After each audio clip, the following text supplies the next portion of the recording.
Last week, I told the story about how we found a product to sell on Amazon that ended up grossing so far over $500,000 and netting over $200,000.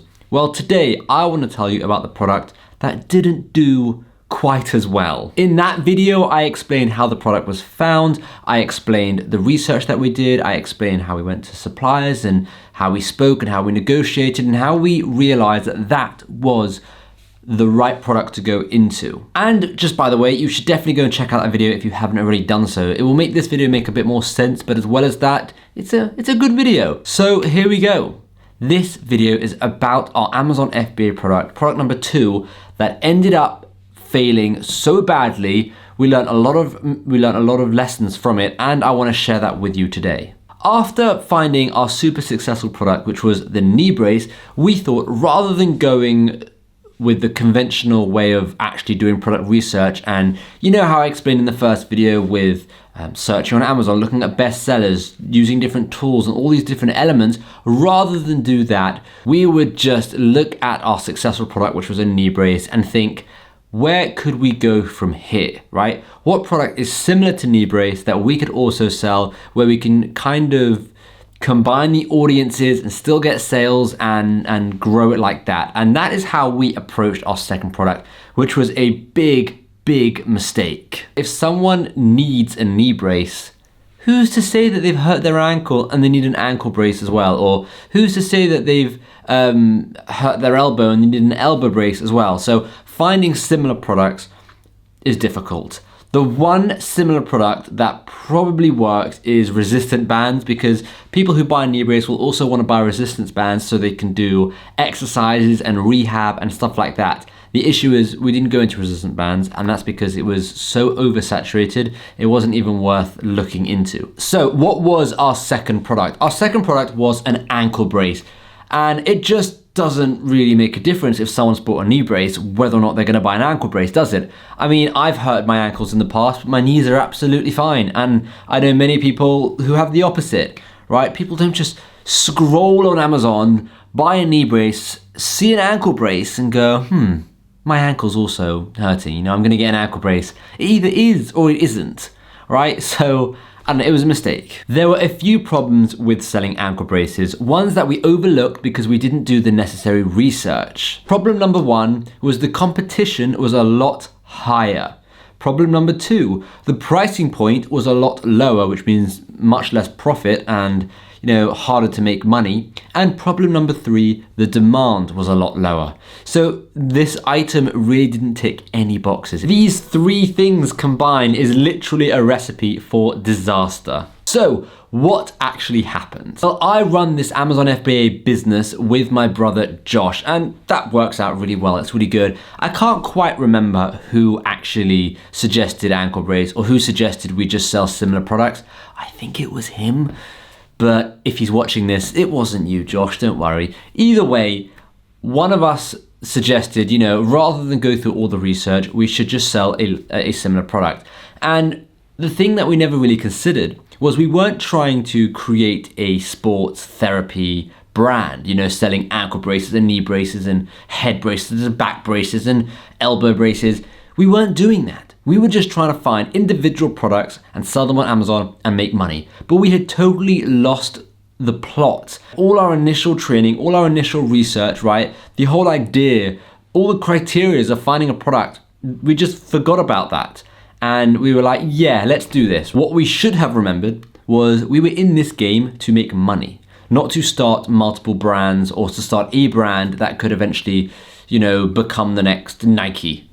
However, that would be very cool. No, we weren't doing that. What we were doing was trying to find individualized products that could be private labeled, like a water bottle, an iPhone case, a knee brace, right? Something like that, an ankle brace, right? That could be private labeled. And that's what we were trying to do, right? We weren't trying to sell a product, find similar, and sell the similar, right? We ignored the rules that we stand by so dearly, and we went straight to Alibaba.com and did some research, right? We tried to find some suppliers. We didn't really do any prior research to this. We just searched ankle brace in Alibaba and a whole bunch of different suppliers came up. And we did that same shotgun method approach that I spoke about in the previous video, right? And that's basically just when I messaged tons and tons of suppliers.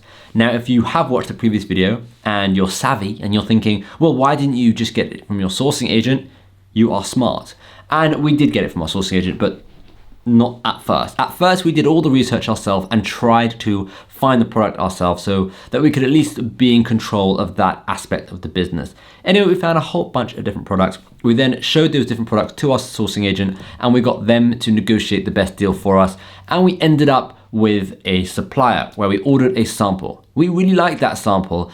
And then this led to our second mistake. Because we had money from our first product and we weren't going into this as broke as we were when we were doing knee braces, because obviously we were making really good money from knee braces, right? We thought, we don't need to do a test order of 100 items. We can just go knee deep and, get a test order of 500 items. This was a big mistake because no matter how much money you have, it's always valuable, it's always worthwhile to do a test order of 100 to 300 items. And that's just to see if there is room for your product in the market. It doesn't matter how much money you have, it doesn't mean you should throw it away, right? And we did not think this, and that cost us a few $1,000s. It wasn't cheap. And then we had to sell those items on Amazon. Now, needless to say, these ankle braces absolutely tanked. They were just terrible. And we still couldn't see it. And this is what really frustrates me is even once those products tanked, we still were adamant that it was a great idea and it was just a bad product. Where in actual fact, it was a terrible idea and an even worse product. So we really weren't helping ourselves here. Because we were so adamant that the idea was brilliant, we went back to the drawing board, we went back to the supplier and we tweaked the design a little bit, we made it a bit better, and guess what we did? We ordered a whole bunch more. What are we thinking? That hurt. Why did we do that? Right? Why did we order a whole bunch more? And that's because we fell in love with this idea of selling this product, which was a big no-no. And we just couldn't see past the fact that it was actually a terrible, terrible product. At what point did we realize that we were just flogging a dead horse here? And truth be told, we didn't want that to be the case. We hate failure and we didn't want to have failed.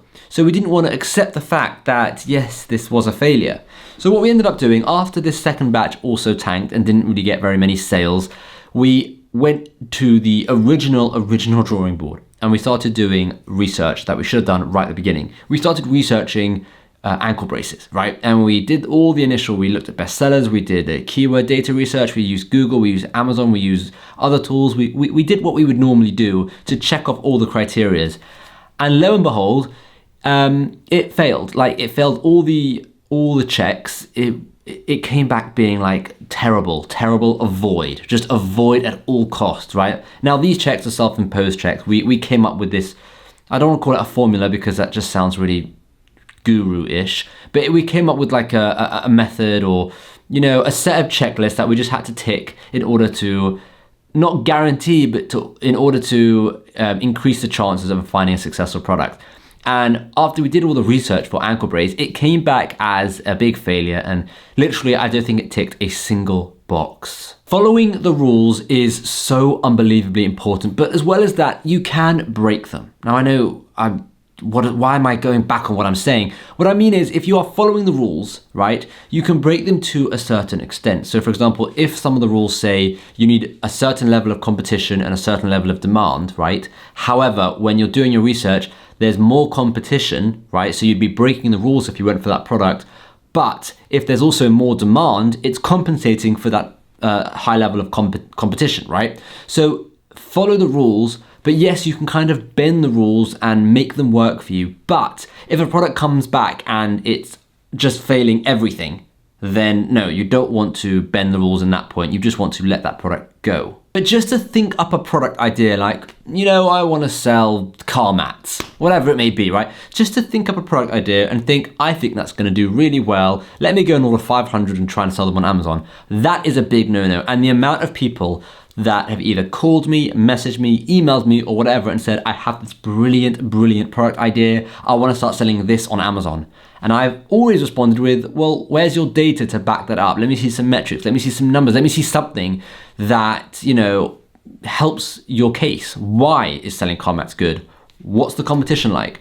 What's the sales price? How much can you source it for? What's the shipping fees? All of these different elements that just have to be considered that people don't consider, and it's so unbelievably important. So I want to end by just telling you a couple of lessons that we learned specifically from this time in our lives when we made this giant error. Number one, always do research. It's vital. It's paramount. I can't even describe how important it is. In any business, not even just Amazon, always do research. Number two, follow the rules down to a T to begin with, and then if you have to break them, make sure you can compensate where you are breaking them so that they still average out to be a pretty decent product. Number three, don't fall in love with your product. I totally understand the idea of falling in love with your idea, your invention, or something like that. But with Amazon FBA, when you are literally finding private label products, just boring old products where you can stick your label on it and sell it on Amazon, don't fall in love with those products because you have to be ready to let those products go at a moment's notice. This is starting to sound like a love story. I don't know where I'm going. But my point is, we all know about this idea of falling in love with your product, and you should never do that. Same with print on demand. Don't fall in love with your design. Same with anything, really. Now, if you've been working on your invention for like 15 years and you really love it and you're passionate about it and you want to make it work, then fine, right? But with Amazon, you really don't want that to happen because if a product doesn't have the right numbers or it doesn't sell first time round, you've got to let it go. You've got to just move on and forget that happened. And well, don't forget, but learn from that mistake. Number four, don't base new products on previous products' successes, right? If that makes sense. So like I've been saying, you can 100%, create a product or do a product that's similar to the first one, but only if it's been through its own paces. If you've done the research for that second product and it's shown to have potential in of itself, right? The fact that you've got a similar product as your first product, it doesn't matter. Each product needs its own individualized research. And number five, always test. Okay, no matter how much money you have, no matter how good you think the product's gonna be, don't just flat out order 1,000 items from China or 500 items from China. Always do a test order of 100 to 300 items. See if you're able to actually sell those items with advertising or organically just on Amazon or whatever it may be. If you can, then make a new order. If you're asking yourselves, well, I'm gonna run out of stock if I do that, that's absolutely fine. You're allowed to run out of stock and order more. It's not the end of the world. We ran out of stock countless times for our first product, so it's absolutely fine to do that. After this failure, we actually learned a lot from it, and we had a line of successful products, one after the other, bash. We kept launching successful products, and it was really good. Again, I'm happy to make videos on those newer products. I'm not bothered. I'm happy to share as much as I possibly can about this business with you, but we were doing amazing until I think it was 2 years ago where we forgotten this happened, or it was a year ago, I can't remember exactly. We forgot about this whole mess and we made the same mistake. We had a product, we thought, oh, this similar product could do really well. We didn't do enough research. We did a bit, but not enough research, and it totally tanked. Thankfully, we didn't spend as much money on that product, but it still tanked. And yeah, it did happen again, and it was annoying, especially as we had been through it before. But at the end of the day, I want to say you learn from your mistakes, but clearly we didn't. But no, we really did, because straight after this mistake, like I said, we launched successful product after successful product. And when a product wasn't straight away being successful, we knew we could just let it go and move on. But yeah, that was our big failure of a product. And we've had successes since, we've had fails since, and that's just how it's gone.